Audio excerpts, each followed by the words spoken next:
Hey Achievers, this is Maya, founder of Healthy High Achievers. Join our global community and create healthier routines to avoid burnout and feel more calm and healthy. Let's get to it. I just felt inspired this weekend to write about what journaling and mindfulness have meant in my life in the past, 20 years. I'm also including free journal prompts to zoom out of your busy life and kind of realign to your goals, reorganize your life. You can find it in the description below.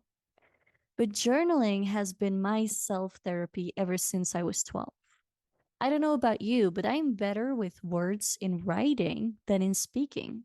These videos and podcast episodes, I have to truly push myself to get on camera and get the words out. Now, something magical happens in the brain when you journal.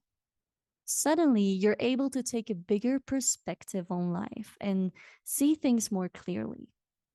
You can get those thoughts and feelings out of your head and onto paper, externalize it, which makes you feel more light after every journaling session.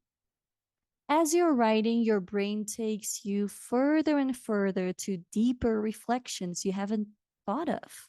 If you're just sitting with it, the process is not the same. There's something different that happens.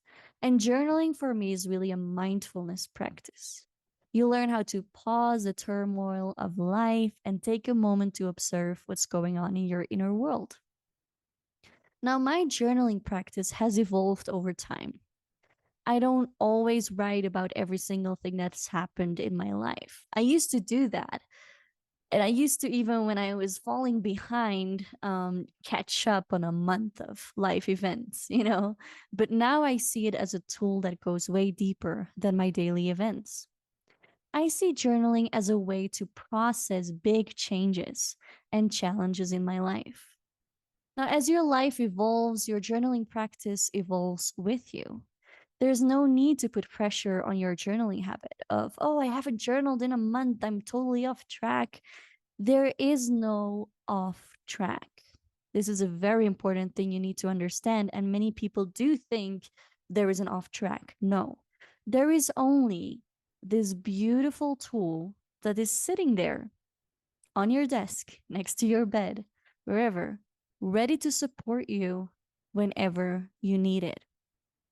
Now, this is my story of how journaling has evolved with me through the years, and I hope it inspires you to flow with your journaling habit too. There are 5 ways that journaling and mindfulness have changed my life. 1. Journaling before bed. When I was 12, I got a journal as a birthday gift.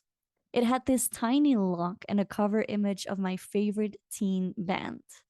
It felt like my secret way to talk about everyone and everything, knowing that nobody would read it. The only way I thought journaling worked was to sit and write about your day every night before going to bed. At least that's what you see in the movies, right? Dear diary, I have a crush on this boy, and I don't know if he loves me back. I had pizza for dinner, and I had a fight with my brother. Good night. When you're a teenager, every day is an adventure. Every conversation with a boy is a movie on repeat. Every setback is a disaster, right? Journaling really helped me process my feelings, my thoughts, my experiences. I literally could not sleep well without journaling first. I felt this relief after putting my thoughts and feelings onto paper. My head was empty and I was ready for a good night's sleep. Number 2, living mindfully through chronic disease. When I was 15, many of you know this, I have a separate blog post and podcast episode on that. But chronic disease turned my life upside down. I couldn't go to school. I was walking with a cane. I got used to feeling high amounts of pain every day. And I couldn't live a normal teenage life from my 15 to my 19. I remember my singing teacher gave me a book when I was 14, even before I got sick, that I didn't realize was quite the classic, The Power of Now by Eckhart Tolle. It opened these big, bright doors to mindfulness in the self help world for me. Now, doctors didn't know what to do with me when I got sick. They said, you just have a small energy bucket and you'll need to learn how to live with that. There's nothing you can do about chronic disease. It's chronic. It will be there your whole life. Now, I am proving them wrong in every way today. But back then, I only had that nagging feeling of, this can be it. I didn't know where to go for help. I didn't know anything. So I dove into everything I could find about mindfulness, positive psychology, and healthy living.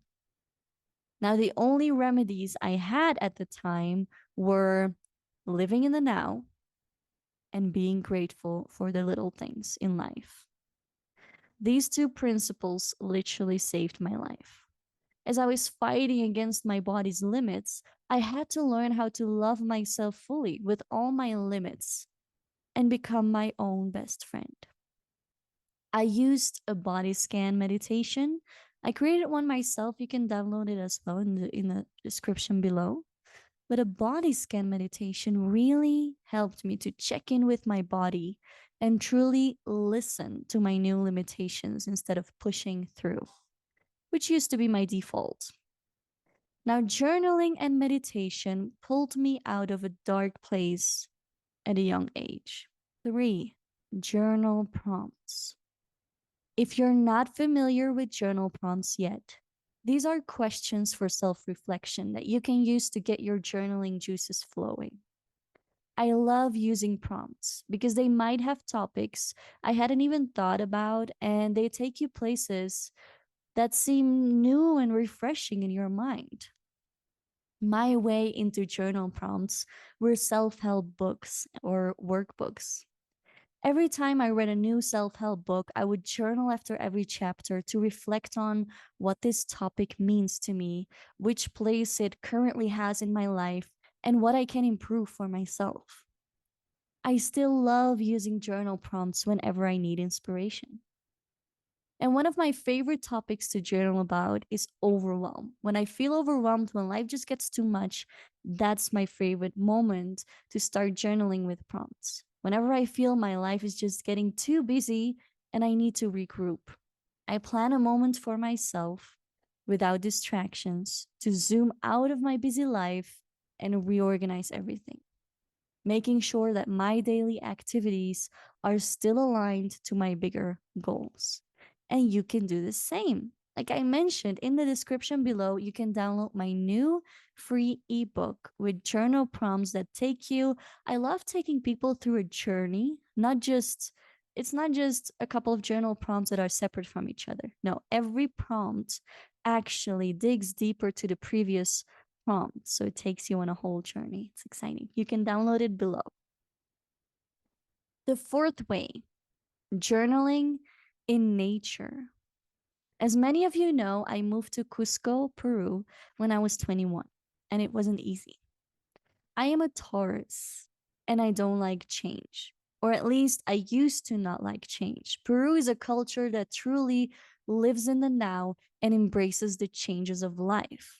So after 7 years now, I have truly trained my flexibility, my patience, and my spontaneity.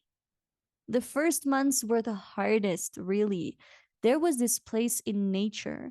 It was a huge rock called Sapantiana that would call me at least once a week. I just had to go there and journal. I truly needed this moment for myself. I would journal about anything that came up. We call this a stream of consciousness in the world of journaling and psychology. You just write and you keep writing and you don't even think about what you're writing and you just let your consciousness flow wherever it wants to take you. I would cry my eyes out. I would let it all go. Breathing in the fresh mountain air, watching out over the city while journaling really helped me to get a bigger perspective on my life and lower my anxiety levels. Little did I know the name Sapantillana actually means sitting by yourself in Quechua. And this place is a waka, which were energetically loaded places in nature where the Incas believed that Mother Earth can soak up your negative energy. These are places strategically, like with the landlines, and oh, how I cried. 5.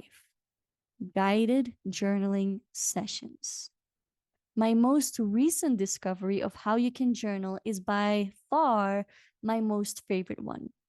Even more powerful than journaling by yourself is journaling in community.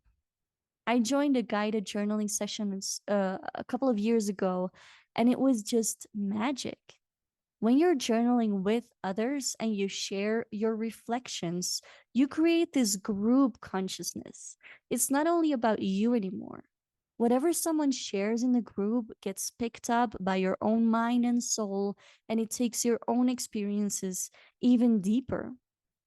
Sometimes, even these group discussions, or you recognize yourself in someone else, or a beautiful topic pops up that we talk about. When you journal by yourself, you can only go to a certain level. But when you journal in group, guided by a good coach, that's where the magic lies. And this is exactly why I created Maya's Journaling Corner, where I bring fantastic people from all around the world together to create a weekly habit of journaling. I love creating weekly prompts to journal by yourself and guiding live journaling sessions where we're mindfully journaling together, often inspired by astrology themes, which is another passion of mine. You are super welcome to join just for a month, and I promise you will want to stay.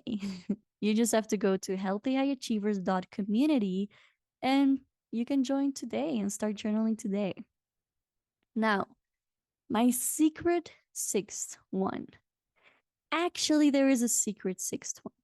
I have a dark red notebook that I call my rent journal. The book called Finding Your Own North Star. There are these journal prompts for every chapter of this book as well in our slow paced book club that's part of Maya's Journaling Corner if you're curious to get on this journey.